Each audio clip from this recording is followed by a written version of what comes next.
Recurrent fungal infections, a very common topic these days. Most of the patients, they are coming to us for 4 to 6 times a year to take treatment of fungal infections. So here I am Dr. Shikha from Bliss Aesthetics Ludhiana to tell you why these recurrent fungal infections and what is the treatment of this.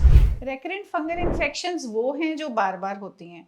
आप एक बार fungal infection का treatment लेते हैं, उसके बाद वो ठीक हो जाती है और वो फिर दोबारा से हो जाती है. तो अब हम जानेंगे कि इसके क्या कारण हो सकते हैं.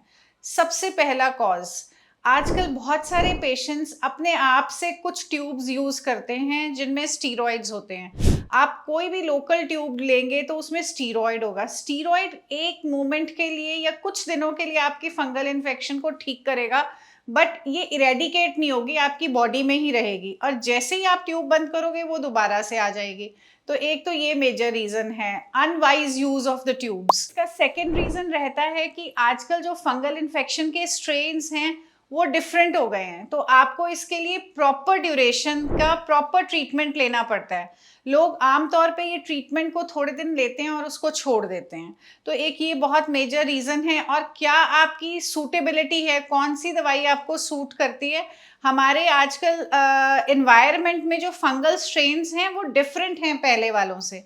और तीसरा तो जनरल मेजर्स तो बहुत ही इंपॉर्टेंट हैं इसमें, जैसे कि अगर आप अपनी बॉडी सर्फेसेस मॉइस्ट रखते हो, अगर आप कपड़े ठीक तरह से गर्म पानी में नहीं धोते हो और उनको धूप में नहीं सुखाते हो, तो ये दोबारा दोबारा होने के चांस बढ़ते ही बढ़ते हैं. तो अब हम देखिए कि कैसे हम इनको रिकरेंट होने से बचा सकते हैं, कैसे हम फंगल इन्फेक्शंस को एक सिंगल गो में ही ठीक कर दें.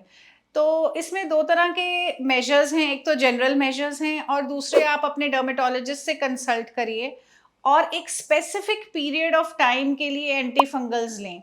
अगर आपको आपका डर्मेटोलॉजिस्ट 4 to 6 to 8 वीक्स तक रिकमेंड करता है तो दवाई को बिल्कुल भी बीच में मत छोड़िए. रेगुलर इंटरवल्स पे एंटी फंगल्स लगाएं और कंसल्ट करें. दूसरे जनरल मेजर्स तो बहुत ही इंपॉर्टेंट है. इसमें सबसे फर्स्ट जनरल मेजर ये है कि जो फंगल इन्फेक्शन का पेशेंट है उसके कपड़े अलग धुलने चाहिए, गर्म पानी में धुलने चाहिए और उनको रिवर्स करके, उल्टा करके आपको सन में सुखाना है. ऐसे नहीं कि भी आप अंदर ही सुखा लो, so that they are completely dry.